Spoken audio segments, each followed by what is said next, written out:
बिस्मिल्लाहिर्रहमानिर्रहीम। अस्सलाम वालेकुम। आप देख रहे हैं मेहरान टीवी और मैं हूं अबूज़र।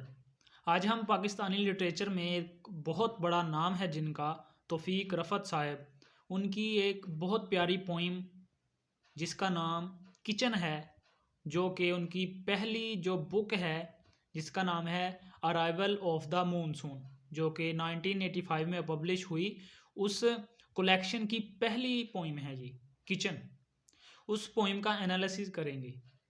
ये बहुत प्यारी पोइम है जिसको दो किचन्स के ज़रिए कंपैरिजन ऑन एंड कंट्रास्ट के ज़रिए देहाती, रूरल और जो शहरी ज़िंदगी है, सिटी लाइफ है, मॉडर्न लाइफ है, उसका जो फ़र्क है, उसका जो असर है, वो दिखाया गया है। इस पोइम में पोइट जो है वो अपना नॉस्टैल्जिया जो है वो शो करता है किसके लिए, for the lost of traditional cultural values in the wake of newness and modernity. Poem start करते हैं और साथ साथ इसका जो एनालिसिस है वो भी करते हैं। Kitchens were places we grow up in, high roofed, spacious. They attracted us with the pungency of smoke and spices. From December beds, we hurried to the cheer of wood fires, above which sang black kettles. यहाँ spacious का मतलब है large, बड़ा, size में खुला।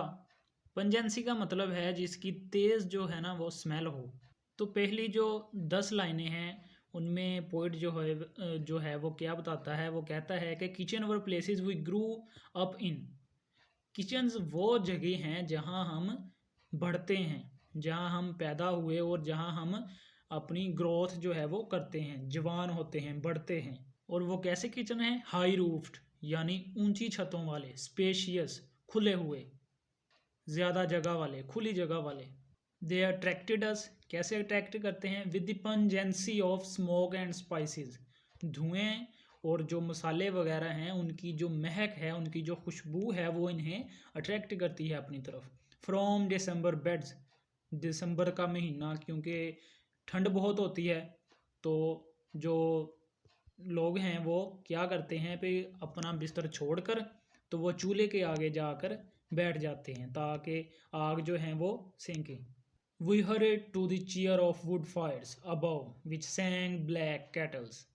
Poet कहता है कि हम जाके चूल्हे के आगे बैठ जाते हैं और आग सेकते हैं, और क्या है वहाँ आवाज़ आती है बड़ी प्यारी, किस चीज़ की?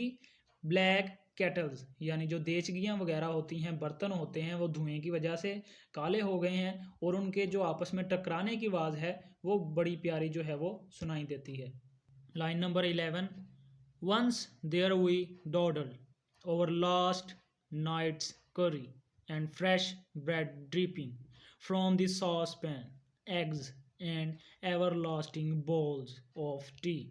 Discussions centered on primaries, births, deaths, marriages, crops. Mother presided, contributing only her presence, busy ladling.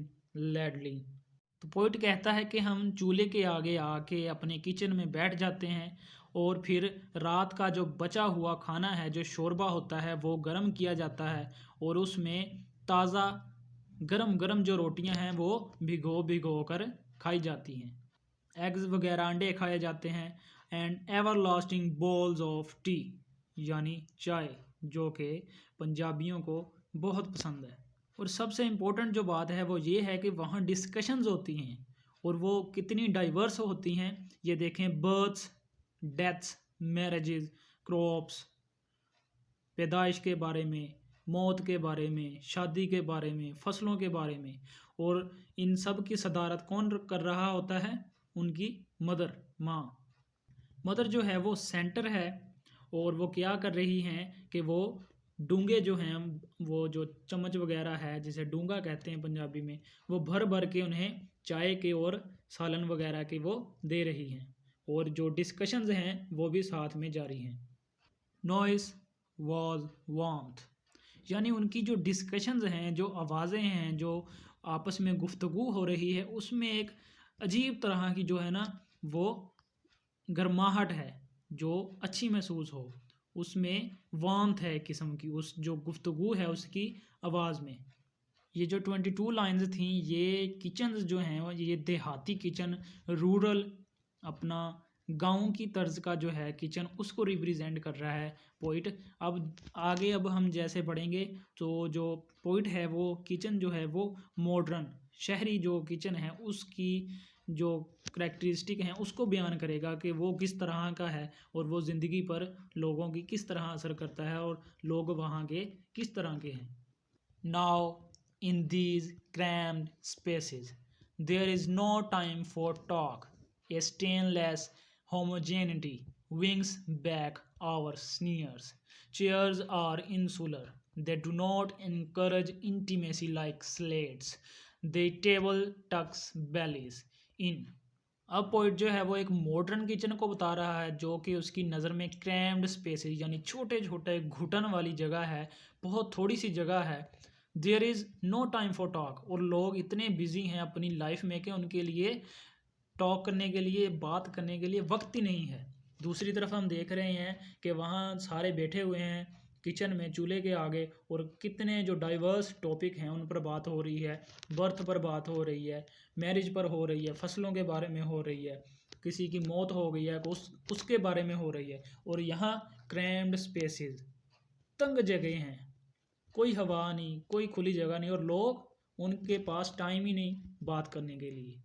और अगर कोई बात करता भी है तो दूसरे उसको सुन सुन तो लेते हैं, मगर वो ऐसे ही जैसे बंदा ध्यान ना दे, बस हाँ हाँ करी जाए, यानी कि वो उस बात का कोई असर नहीं होता, कोई इंटीमेसी नहीं होती उनमें, बस ऐसे ही है जैसे जिंदा लाश बैठी हो।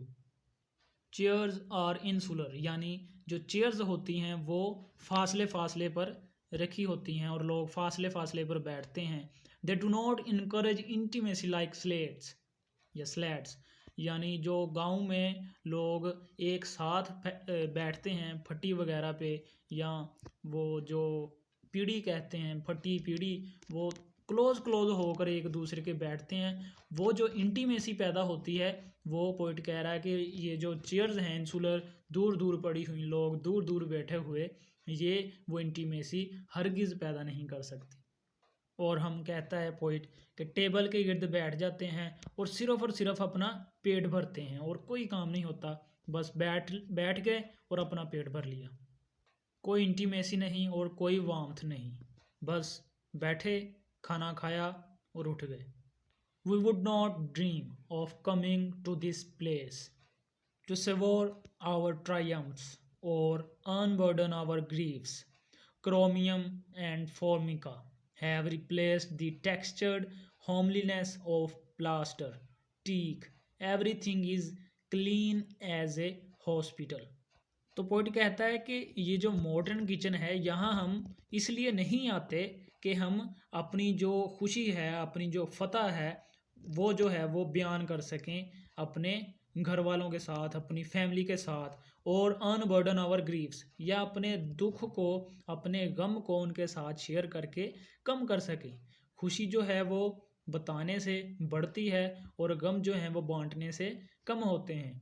मगर पॉइंट जो है वो कह रहा है कि मॉडर्न जो इंसान है वो मॉडर्न किचन जो है उसमें वो ये करने के लिए नहीं आता। पीछे हम देख के आए हैं कि क्या था, जो रूरल किचन है जो ओल्ड एज को शो करता है, वो किस तरह है कि लोग कितने डाइवर्स टॉपिक्स जो हैं वो उन पे बात करते हैं और एक दूसरे की खुशी पर भी बात करते हैं और गमी पर भी। मगर मॉडर्न किचन में, मॉडर्न दौर में ऐसा कुछ भी नहीं है। Chromium and Formica have replace the texture, texture कहते हैं उसकी सतह को, क्रोमियम ने और फॉर्मिका ने ये जो मॉडर्नाइजिंग के ज़रिए वो जो पुराना था, चीज़ें थी पुरानी, उनको यकसर चेंज कर दिया है, उनका टेक्सचर, उनकी शक्ल, उनका वजूद इन्होंने बिल्कुल ही तब्दील कर दिया है।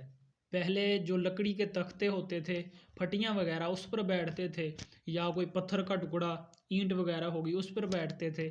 मगर मॉडर्न किचन में ये जो क्रोमियम है, फॉर्मिका है, ये हर चीज़ पर जो है वो अप्लाई की हुई है उन्होंने। ये टेबल्स हैं, टेबल पर लगी हुई है, इंसुलर चेयर्स हैं जिन्होंने जो पुराना था सिस्टम सारा, उसको रिप्लेस कर दिया है, चेंज कर दिया है। Everything is clean as a hospital.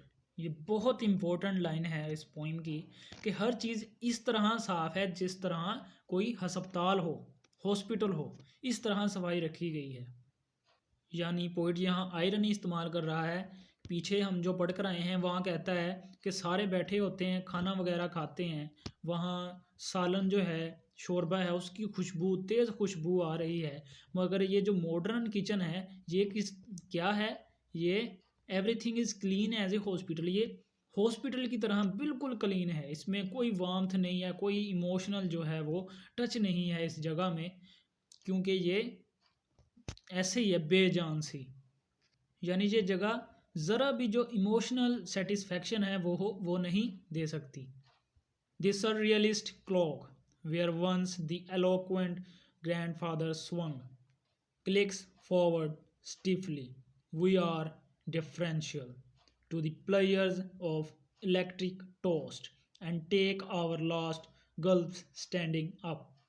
यहाँ पोइट फिर बहुत बड़ी बात कर रहा है। वो कह रहा है कि this surrealist clock where once the eloquent grandfather swung, यानी पहले जहाँ ग्रैंड फादर की, दादा जान की तस्वीर लगी हुई थी, वहाँ अब एक सरियलिस्ट क्लॉक, बड़ा अजीबो गरीब, सरियलिस्ट कहते हैं जिसका ना सर हो ना पाँव हो। जैसे अब्स्ट्रैक्ट पेंटिंग्स होती हैं, अजीबो गरीब एक तस्वीर में 20-20 चीज़ें जो हैं उन्होंने डाली होती हैं, ना एक का पता लगता है ना दूसरी का। तो वो कहता है कि दादा अबू की जो तस्वीर है, जो इनके खून का रिश्ता था, जो इनके घर का फ़र्द था, उनको, उनकी तस्वीर जो है उसे उतार कर एक सरियलिस्ट जो क्लॉक है वो उनकी जगह लगा दिया गया है। यानी यह मॉडर्निटी को शो कर रहा है कि मॉडर्न जो इंसान है वो अपने कल्चर को, अपनी तहजीब को, अपनी रस्म व रवाज को कैसे वो पीछे धकेल रहा है और कैसे खुद को एक एब्सर्ड बना रहा है। यानी ये दिखाया गया है कि अपने दादा जान की तस्वीर को वो एक एब्सर्ड से क्लॉक जो है उसको प्रेफर करता है अपने दादा की तस्वीर की जगह। एंड पे पोइट कहता है कि अब ऐसा दौर आ गया है कि हमें अब अपनी माँ की शफ़क़त की भी ज़रूरत नहीं रही। अब जो इलेक्ट्रिक टोस्ट हैं वो बटन दबाओ और उसमें रखो तो वो बने बनाए निकल आते हैं, और जल्दी जल्दी नाश्ता करके खड़े होकर जल्दी जल्दी, यानी ये इंसानी मॉडर्न लाइफ की तेज़ी को, उसकी जल्दी को दिखाया गया है कि उसके पास टाइम ही नहीं है। और सबसे जो अलमनाक जो बात है वो ये है कि देखें आप शुरू में कि जो रूरल दिखाया गया है, जो ओल्ड दिखाया गया है, उसमें माँ जो है वो परसाइडेड, यानी वो सब की जो है वो सदारत कर रही होती हैं। सारा जो फैमिली है सारी वो बैठी होती है, सबको वो डूंगे भर भर के चाय देती हैं, उनको खाना देती हैं, और एक बहुत प्यारी सी इंटीमेसी वहाँ क्रिएट होती है। और यहाँ ये देखें खुद बच्चे जो हैं वो अपना टोस्ट बनाते हैं और दौड़ते दौड़ते खाते जो हैं वो जा रहे हैं, ज़िंदगी की दौड़।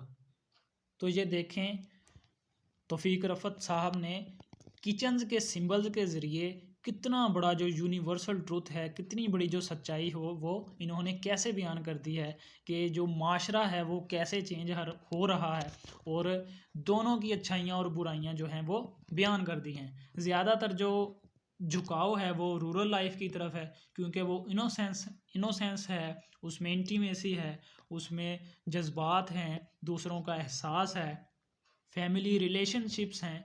मगर जो मॉडर्न लाइफ है वो इन सब से यकसर तौर पर खाली है। जैसे जो रूरल एरिया के किचन्स हैं वो बड़े खुले हैं, हवादार हैं, ऐसे ही वहाँ के लोगों के दिल जो हैं वो भी खुले हैं। उनमें मक्कारी, होशियारी, चालाकी नहीं है, दूसरों का ख्याल करने वाले हैं।